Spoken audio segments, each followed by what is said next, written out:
Hello everyone, it's Rotom72 here. I'm sorry if I'm a little quiet in this video. It's a little late at night, but I've severely upgraded my whole setup. So if you guys like it or want me to adjust it, just let me know. I got like a whole boom stand thingy and a tripod. Maybe here I'll try to show you. Actually no, I don't want to ruin the setup, but you guys will see in a later video. But today, very requested video. I'm a little late to this, but this is my 5,000 subscriber special, and for that I'm gonna show you how to make better custom Fnaf figures, and I'm really just gonna go off whatever I think of. So let's just start going through them. So number one, well, not really in any order, but one thing I find very helpful is epoxy sculpt. This one, maybe not specifically, but also this company, if you want to sponsor me, please. Please, speed, I need this. But yeah, some sort of like air dry clay or epoxy sculpt can really come handy when creating custom figures, you know, to do things that you can't really do without clay. Like here's an example, like this is Pig Patch, but customized using clay. Isn't that so nice? It's so nice. And this is my first ever figure I used the clay out of. Definitely not good, but you can kind of see what you can do with the clay. I'm not showing a good example, but you get the point, don't you guys? Anyways, next up we have sandpaper, which actually goes along with this. So if you're going to use clay, let it dry, and then you got to sand it out so it's smooth. And then also, leading into the next one, this one also has a smoothing feature to it, but you could just get like a 6-pack of sandpaper from Amazon, or just like a single one at Dollar Tree. I got this from Dollar Tree. Very crusty, musty, dusty, but it gets the job done if you don't want to do the full thing of a Dremel. And next up is a Dremel. It's kind of like an all-in-one thing. Like you can sand stuff with it, drill stuff. You could use this to sand or drill into, or just like pristine or whatever. I don't know what you call it. Like there's all sorts of things. There's all sorts of parts. You can just get like a decent Dremel, aka rotary tool, for like 30-40 bucks on Amazon. They are amazing. And this one is a charger one. The cord isn't very long, so that is annoying, but I highly recommend getting a Dremel. It is an amazing way to level up your customs.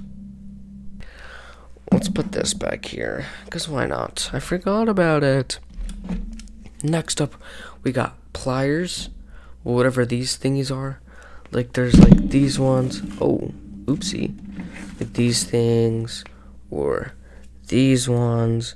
These things can come in handy for multiple things, whether it's just grabbing something small or chopping joints. It's pretty universal.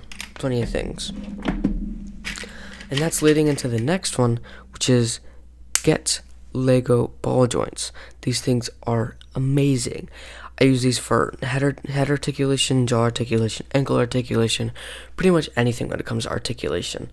And these, I mean, I don't know if they're official Lego, but you can search up Lego ball and socket joints on Amazon, and you can get like 200 for 20 bucks.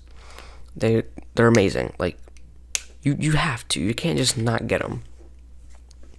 Next up, super glue. It doesn't really matter what type of super glue, just like a generic super glue works fine. Perfect for putting joints in after you drilled into a hole, and then you put the glue in there, and then you put the joint. That's my go-to. It's amazing. Like here, never mind, I won't pull out the Mimic right now. But anyways, on to the next one. Next up we have a box cutter. I'm not going to show the knife because I don't know what YouTube's going to feel about that.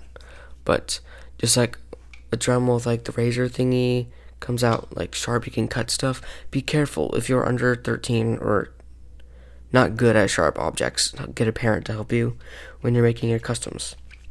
Very handy. And this is really important that some people don't know. This is Mod Podge. Doesn't have to be exactly Mod Podge, but acrylic paint sealer is amazing. It does wonders. I hope I'm talking to the microphone good enough. I'm trying to get used to this. And then I've also have these ones, like this is the gloss finish. And then I also have a matte finish of the exact same brand. And yeah, just a great way to seal up your customs after you got all the paint on and you don't want the paint to chip off. Really comes in handy. And no, it's not just because you only gonna need it if you're gonna like play with it. No, like if it falls over, paint's probably gonna chip off. You gotta have one. Like, come on. Get ahead of the game. And next up, we're gonna move around for this one. Can I? Okay. So, paint. Acrylic paint. Lots of it. And I mean lots of it.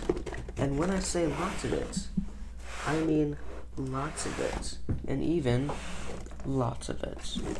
And also, another thing is spray paint. Usually this is more for like winter time when it's cold outside. You can use like the sprayer. Not for winter time. What am I talking about?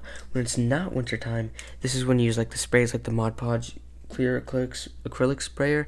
And I'll tell you what to use if it's winter time and cold and you can't use it, because you can't do it if it's under 60 degrees or something. But this is black spray paint, good primer. And I also have a white one. Not sure if it's in here. And then let's just say it's January. It's 2 degrees outside, and you need to seal the paint on your custom figure. You can use Mod Podge, matte or gloss. There's the Mod Podge spray, and then the Mod Podge liquid glue thing, which also is super handy.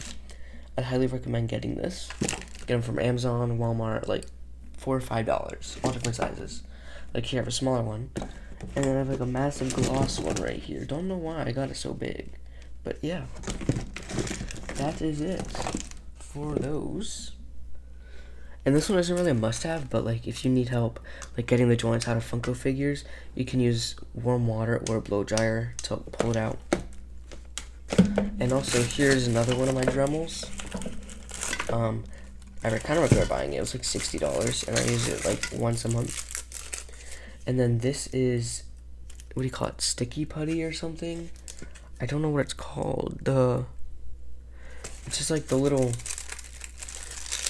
Man, I should be knowing the name of this, but it's like I think it's called mounting putty. It doesn't like dry out. It's just like sticky, and it's helpful for just like having a removable beak and being able to reattach it, or really anything that you want to be able to come on and off, or even just like putting it in the figure's hand and then putting an accessory on, and then it stays in place. Really handy stuff.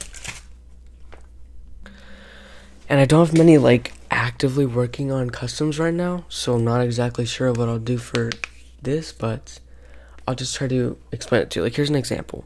Like I didn't do much paint sealer, and look, the primer is showing because like the paint chipped off. You do not want that. And the next thing I'll go into is doing too many layers or not letting each layer dry enough, because you need to get one layer of paint. You don't want to like overdo it.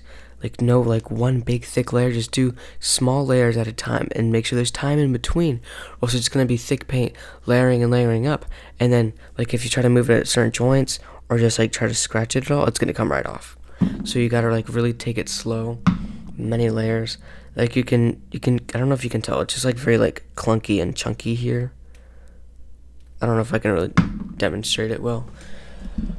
And for this guy, I did reveal, by the way, I did multiple small short layers of paint.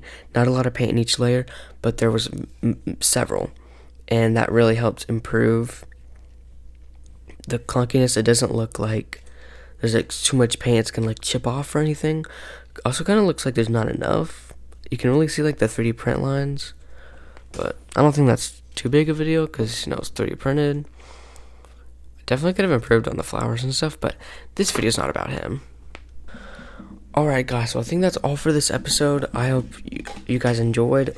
Make sure you like, subscribe, comment. Make sure you check out my Fnaf Hunger Games series and watch the finale, because the finale is flopping on views, and if it keeps on flopping, no season 2. You heard me. So you guys better get those watch hours in and start watching it. And also, if you have any other suggestions, just comment. And comment the yellow heart emoji if you made it this far. You can check out my memberships. The Fnaf creation community Discord server. I think that's about it. And I hope the microphone quality is good because I can't hear it right now. So thank you guys so much for watching. I'll see you guys in the next video. And it's been Tom72 here. Bye. Oh, I can't even do the move thingy.